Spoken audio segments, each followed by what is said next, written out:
Hello everyone, welcome back. In this video, I'm going to show you how to find Safepal wallet address.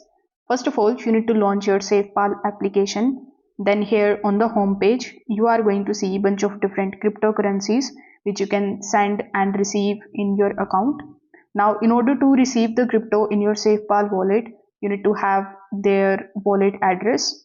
So if you tap on any of the cryptocurrencies, you are going to see the associated wallet address here in the top right hand corner of the screen.